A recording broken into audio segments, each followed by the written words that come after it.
What's up guys, it's Adam here, aka Anticina Guy, carrying on with the Death Wish movies, and now we've come up to the third one, which was released in the year of 1985, Death Wish 3. I've got the Blu-ray set right here, which contains all 5 Death Wish movies.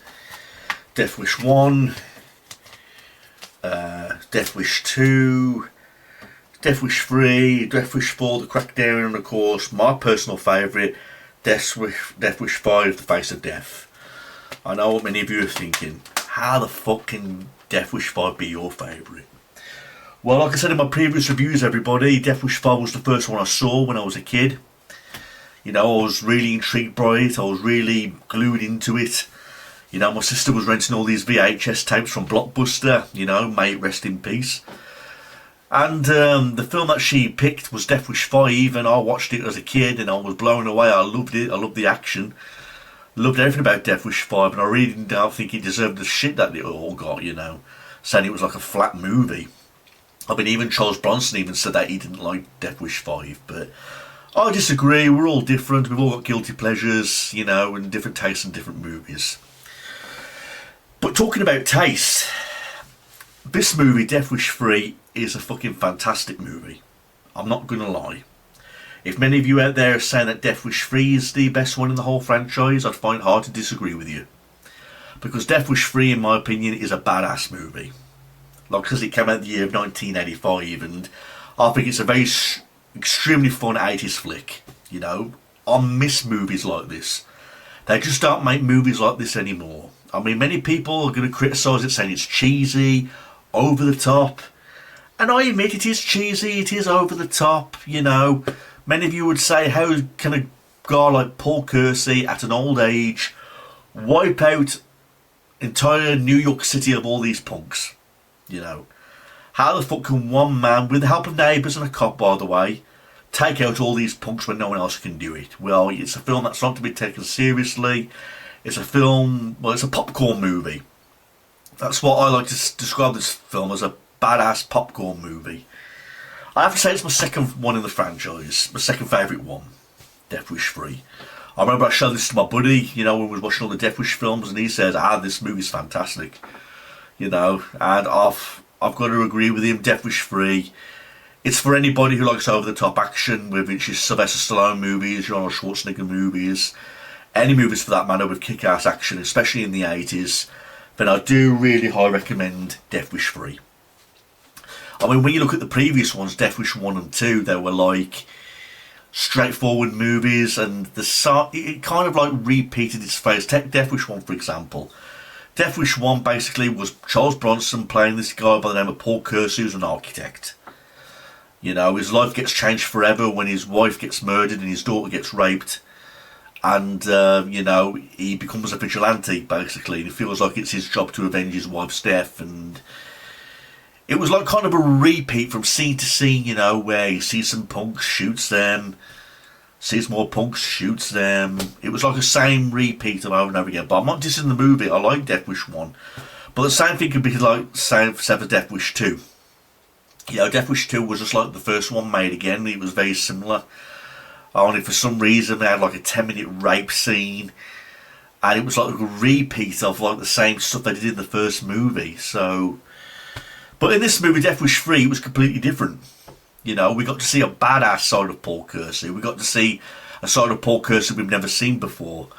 Although I do joke from time to time that Paul Kersey is like a cursed man, because everybody who knows him ends up dead. You know, his first wife ends up dead, his daughter ends up getting raped, you know, and killed in the second movie. Here in part 3, he arrives in New York City to see an old friend, and when he arrives on the scene, his friend is on the floor dying. And some cops are called to the scene, and Paul Kersey's arrested. And he's thrown in the cell with all these other punks, and straight away this cop knows who he is, he's the vigilante.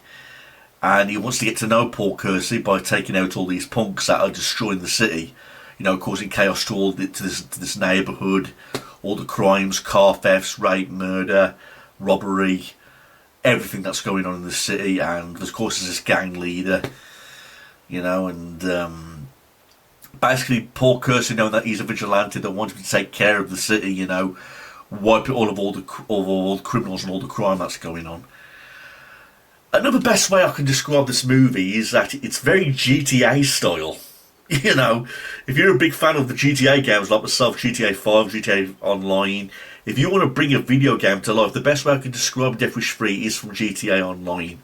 You know, with all the explosions, cars crashing, all the theft in the stores, guns firing, explosions, you know. Death Wish 3 has it all.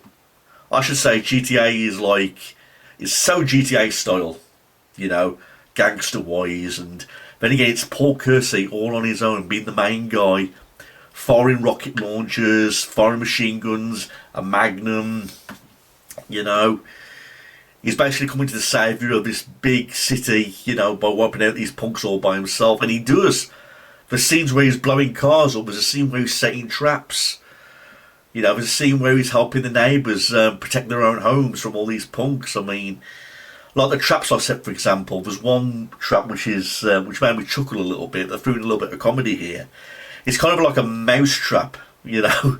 So if you enter through the window, it comes up and the plank of wood hits you in the face, and one of the neighbours sees an object in the plank and they say, "What's that?" And Paul, because he just smokes and goes, "His teeth," you know. So he's designed a trap where it knocks people's teeth out.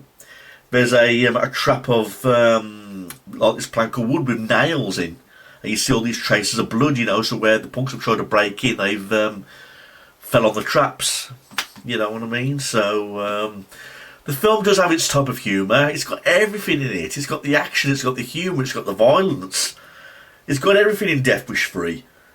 When you compare it to Death Wish 1 and 2, they look like mediocre movies when you compare it to Death Wish 3.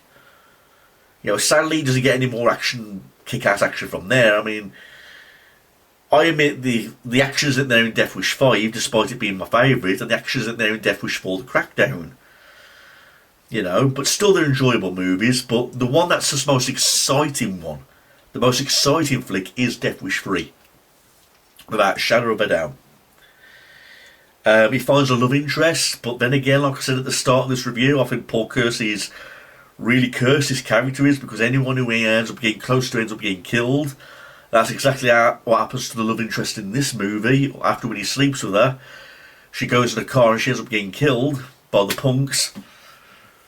You know, so if someone's not getting raped, someone's getting murdered, someone's getting drugged, someone's getting beaten up, all because of, you know, Paul Kersey. So if you know Paul Kersey, the best way to do is hop on a plane and go to a different state, because you got bad luck written all over him.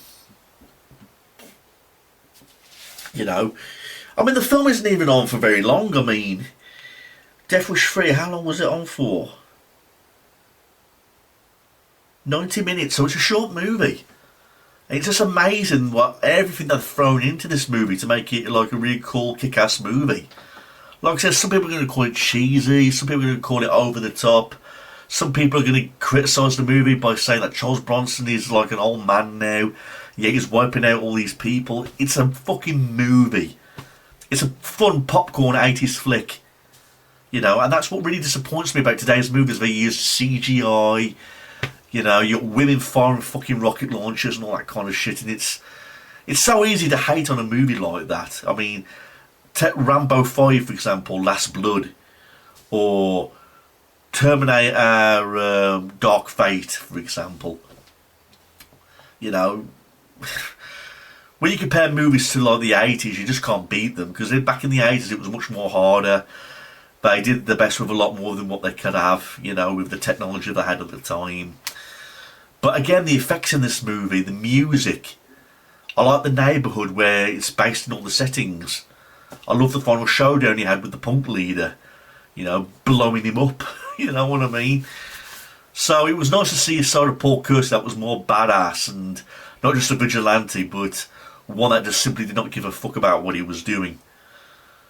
You know, I mean, it's like the scene where he goes into the store and buys the ice cream. He gives a little boy an ice cream, and while he's eating the ice cream, he's walking down the street and he shoots this guy with a Magnum. I love the scene where he purchased a car to set up a trap for the punks, because he buys this car. The punks are like looking inside the car, and he's like, "What you doing?" And they're like, "What's it to you?" And Paul Kersey's like, "It's my car." Bang, bang, shoots the fucks out the punks. You know what I mean? So, again, it had its humour. It had everything in this movie. Usually when I make movie reviews, I usually give a few dibs and dabs of things that I was disappointed with, or things that they could have done to make it better, but I can't say that enough about Death Wish 3. You know? The music in this movie was awesome as well, so 80s like. I mean, if I remember correctly, I think it's the same the guy who did the music in Death Wish 2. Could be wrong about that, but I'm pretty certain it's like the same composer who did the music in Death Wish 2. You know, be using his music again here in Death Wish 3, which was a nice touch. Okay. Again, I think Charles Bronson did a great job. You know, you could tell when he was playing Paul Kersey in this movie, he was having a lot more fun. You know, despite him taking out everybody, you could tell that he was having a blast. You know, making this movie. You know, firing all these guns, doing all these explosions and everything. So GTA style. You know. And after watching this movie moments ago and reviewing it now, I can understand why people say it's definitely going to be the top best Charles Bronson Death Wish movie. You know, so I really do recommend it for any 80s fans who love over-the-top action. You know what I mean? If you've not seen Death Wish 3, please check it out. I do recommend you seeing Death Wish 1 and 2 more, so you get to an idea to realise who the Paul Kersey character is. But again, if you're after badass action, you're after explosions, you're after kick-ass storytelling, over the top, you name it, Death Wish 3 is the one I do highly recommend. Out of all the 5 Death Wish movies, this one has to be the most funniest flick. Definitely. Definitely. Death Wish 4 and 5 are step downs, I admit that, but that usually is the case when you watch too many sequels and you make too many of them. But like I say, here it takes place in New York. Paul Kersey's gone on this big rampage as the vigilante with help from the cop and all the other neighbours. I mean, even the neighbours, the old ladies, have got shotguns and things like that. So you think to yourself, kind of like in The Last Action Hero with Arnold Schwarzenegger, you know, the scene where he's on the roof, running away from that funeral with the guy on the crane, and even like the nuns and the vicars all have shotguns and all that. Kind of reminding me of that. You know what I mean? If you've seen that movie, you'll like this movie also. So, definitely going to be one of Charles Bronson's all-time greatest movies, Death Wish 3. Although I do like him in 10 to Midnight and some of the westerns that he's been in, which are my dad's personal favourites, because my dad likes him in the western movies. You know. But after seeing Death Wish 3, it makes you want to see more. It really does make you want to see more of Charles Bronson's movies and see in which direction these movies go. So, it saved it, basically. Great movie. That's all I've got to say. So please like, rate, comment, and everyone, and email me if you've got any questions. Thanks everyone. Peace out.